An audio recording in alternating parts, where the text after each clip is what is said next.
नमस्कार दोस्तों, बासु क्लासेज में आप सभी का स्वागत है। अब तक इस चैनल पे हम लोग बीपीएससी मैथ्स ऑप्शनल में लीनियर अलजेब्रा से जितने सवाल पूछे गए हैं वो सब कर लिए हैं।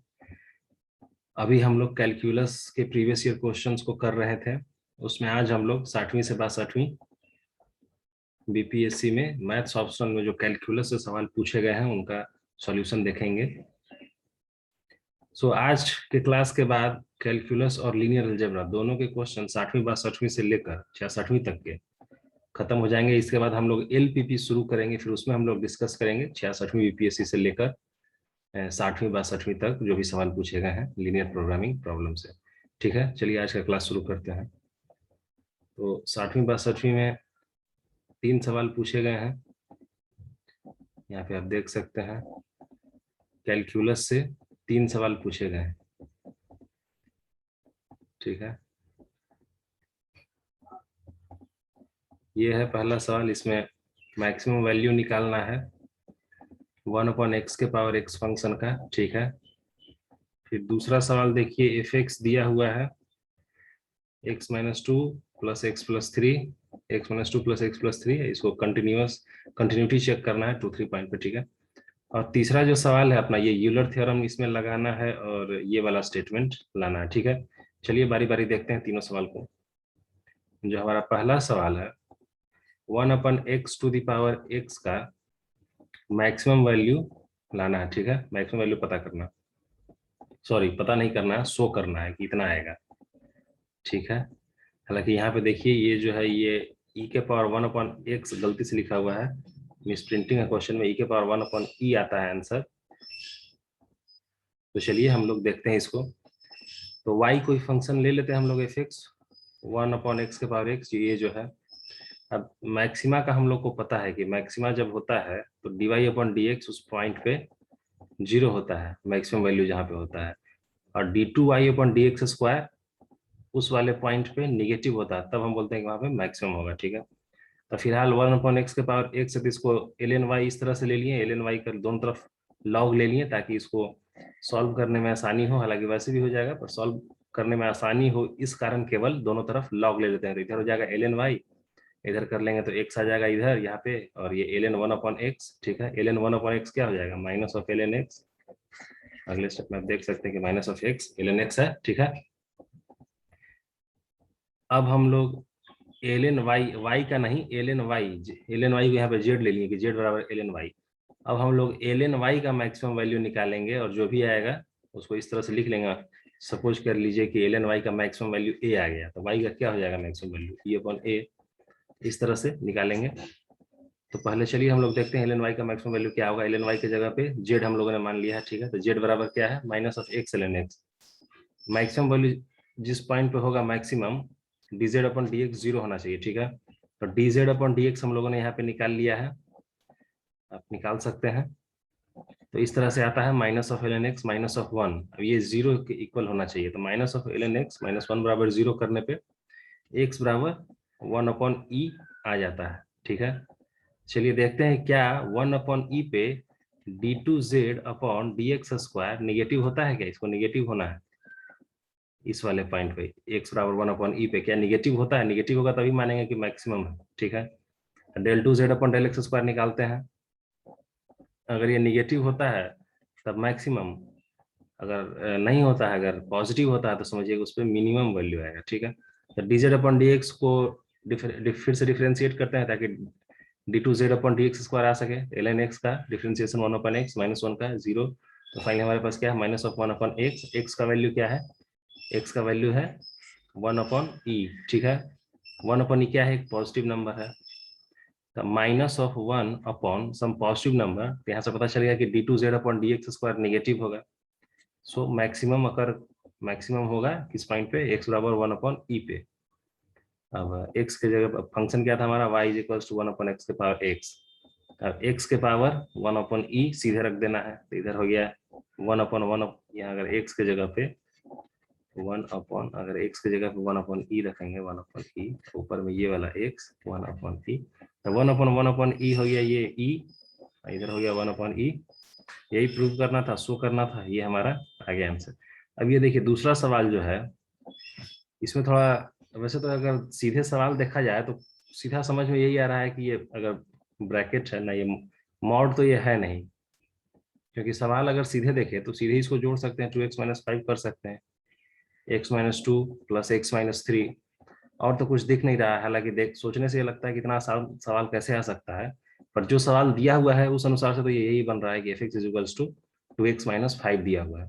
ठीक है, मैंने इसे सीधे ऐसे ही लेके सॉल्व किया, क्योंकि अगर ये ग्रेटर इंटीजर फंक्शन भी होता तो ये इस तरह से दिया हुआ होता। अब ये स्क्वायर ब्रैकेट है सीधे सीधे, तो सीधे सीधे इसको मैंने ब्रैकेट से निकाल दिया है। क्योंकि अगर आपको कुछ और लगता है, कुछ और हो सकता है या कुछ और दिया हुआ है, तो प्लीज कमेंट सेक्शन में कमेंट करें और बताएं। मैंने इसे सीधे सीधे 2x-5 किया है जो मुझे दिख रहा है, हो सकता है इनका कुछ मिसप्रिंट हो, पर जो भी है, जो सवाल दिया हुआ है वो तो यही है।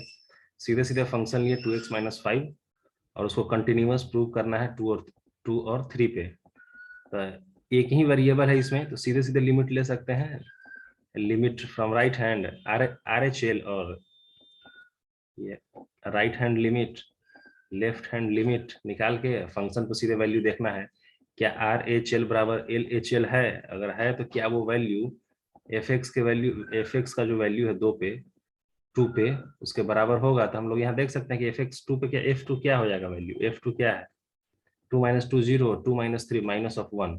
तो हम देखते हैं कि RHL और LHL बराबर है, और किसके बराबर है, -1 के बराबर, और f का फंक्शन भी 2 पे -1 है।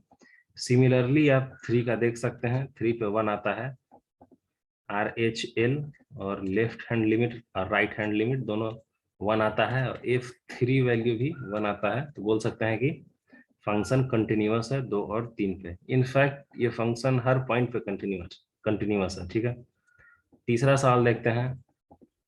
कुछ दिया हुआ है इस तरह से, u बराबर फंक्शन ऑफ xy, और बोल रहा है कि यूलर थ्योरम को यूज करके प्रूव करना है ये वाला स्टेटमेंट। अब यूलर थ्योरम क्या है पहले जान लीजिए। यूलर थ्योरम हमेशा होमोजेनस फंक्शन में लगता है। ठीक है, अब यूलर थ्योरम बोलता है कि अगर कोई फंक्शन f होमोजेनस फंक्शन है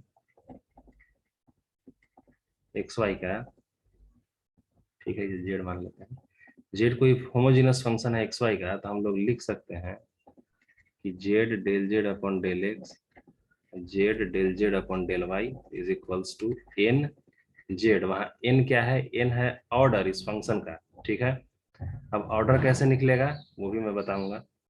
चलिए आगे चलते हैं। अब ये दिया हुआ है u is equals to tan inverse x plus y upon root x plus root y. अब यहाँ पे हम लोग को पहले देखना पड़ेगा क्या tan इनवर्स, ये जो फंक्शन है पूरा, ये होमोजेनस फंक्शन है नहीं। अब होमोजेनस फंक्शन कैसे चेक करते हैं ये भी बता देता हूँ।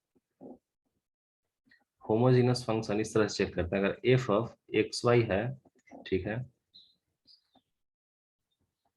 अगर f ऑफ एक्स वाई की जगह f of lambda x lambda y रखेंगे, तो अगर इसका कुछ इस तरह से आना चाहिए, लेमडा के power n f of x y, जो n है यही ऑर्डर हो जाएगा होमोजेनस फंक्शन का।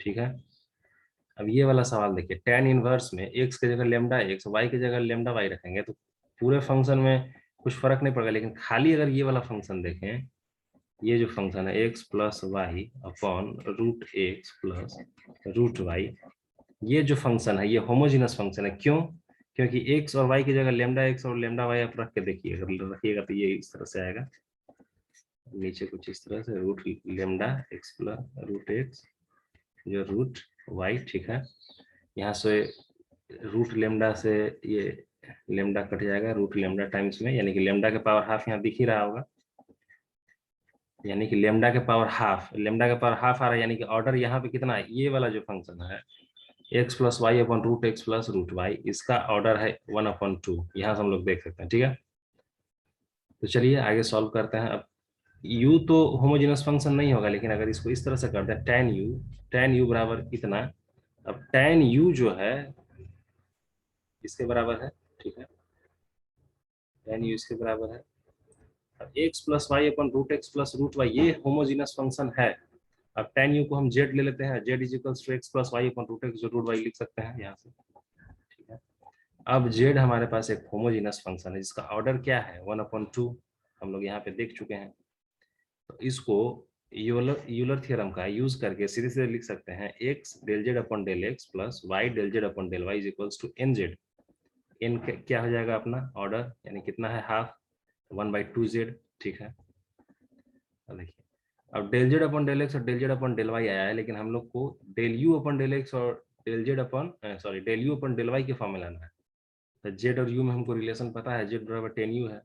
तो del z upon del x करेंगे ऐसे तो ये आ जाएगा del z upon del x, इस तरह del u upon del x के फॉर्म में। Del z upon del y क्या हो जाएगा सेक स्क्वायर यू और del u upon del y. ठीक है, बस इसको पुट कर देना है वहां पे। ठीक है, ये हो गया del z upon del x की जगह पे पुट हो गया, ये del z upon del y की जगह पे ये आ गया। ठीक है, और जेड की जगह पे टेन यू। अब यू में चूंकि हमको सब कुछ प्रूव करना था तो इस तरह से हो गया। सेक स्क्वायर यू यहाँ भी कॉमन है, यहाँ भी कॉमन है। ठीक है, तो सेक स्क्वायर यू को नीचे लेकर आ जाएंगे तो इधर हो जाएगा कॉस स्क्वायर यू। ठीक है, 1/2 tan यू हो गया sine u upon cos u, तो कॉस से एक कॉस खत्म, तो sine u cos u upon 1/2। Sine u cos u को अगर साइन साइन 2u का आपको फॉर्मूला पता होगा, 2 sine u cos u, sine u cos u हो गया साइन 2u अपन 2, तो टोटल हो गया साइन 2u अपन 4। तो यहाँ से ये अपना प्रूव हो गया, यही प्रूव करना था। ठीक है, देख लीजिए, यही प्रूफ करना था। x tan u x du upon dx plus y du upon dy is equal to 1/4 sine of 2u, sine 2u। इस तरह से प्रूव हो गया। आज का क्लास यहीं खत्म करते हैं, फिर हम लोग मिलेंगे अगली बार। हम लोग एलपीपी के क्वेश्चंस को डिस्कस करेंगे, उसके सॉल्यूशन को देखेंगे। धन्यवाद दोस्तों।